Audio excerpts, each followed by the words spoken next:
મા બાપને હાંસવી લે પેલું તીરથ ઈ. હા ક્યાંય મંદિરે જવાની જરૂર નથી, હા કોઈ તીર્થ ક્ષેત્રે જવાની જરૂર નથી. હા આ તીરથ હાંસવી લે હા એટલે 68 તીરથ હસવાઈ ગયા. હા બરાબર હવે છે. મા બાપ પાણી વગરના બેઠા હોય હા અને પારકે પોળા થાય હા તો એમ કહે ભગવાન મંદિરમાં બેઠા હોય નવરો છે તેને હોકારો દઈ દે. નો દે બાપુ. અને પછી મા બાપ તો નિહાકા જ નાખે ને પાણી વગરના બેઠા હોય. હા બરાબર છે. પછી દુઃખી થાય ત્યારે ભમરાણા પિતૃ કાર્ય કરવા અહીંયા આવે પાછા. હા એટલે જીવતા જાણી લીધા હોત, જીવતા સેવા કરીને આશીર્વાદ લીધા હોત ને તો આ પિતૃ કાર્ય કરવાનો વારો જ ન આવે નો ભલા આવે. માણસ.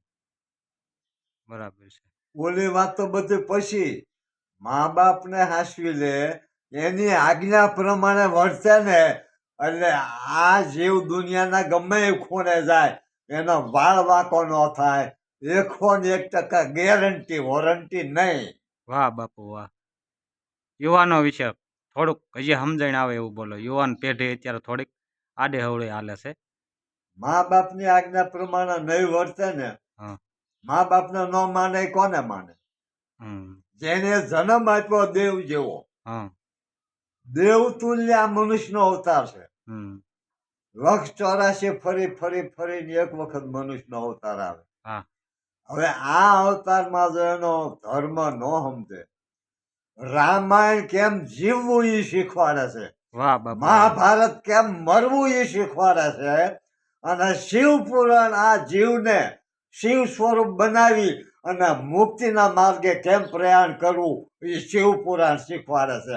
આ ત્રણેય ગ્રંથો આ જીવ માટે ઉપયોગી છે. એમાં ધ્યાન દેવું નથી અને મોબાઈલને ઘૂંસતા મારવા છે, ટીવીમાં ઝાડા પરોઈને બેઠું રહેવું છે, ન ખાવાનું ખાવું છે, ન પીવાનું પીવું છે, અને રાક્ષસોની વૃત્તિ ન હોય એવી અત્યારના રાક્ષસોની વૃત્તિ થઈ ગઈ છે. એવો રાક્ષસના ગ્રંથે આવો ઇતિહાસ નથી કે આ અત્યારના સાંડાલો જે કાર્ય કર્મ કરે છે એવું રાક્ષસોને પોતે આવે એવા કાર્ય અત્યારના યુવાનોના છે. વાહ બાપુ વાહ. સાચું છે. વાહ બાપુ વાહ. આમાંથી યુવાનો તમને ઘણું શીખવા મળશે અને સંતોનું કીધેલું કોઈ દી ખોટું હોતું નથી. આ બાપુએ કીધી એ વાત તમે મગજમાં ઉતારજો. અને આપણે પણ આગળ બધા પુરાવા એવા છે, દેવાજ પંડિતને બધા કહી જ ગયા છે. એટલે આ સંતોનું કીધેલું આપણે માનવું, સંતોના શરણે રહેવું જેમ બને એમ. એટલે આપણી બુદ્ધિ ભ્રષ્ટ ન થાય અને મા બાપથી નજીક રહેવું, સંતોથી નજીક રહેવું, આપણા ધર્મને ન ભૂલવો. બાપુ નમો નારાયણ. ઓમ.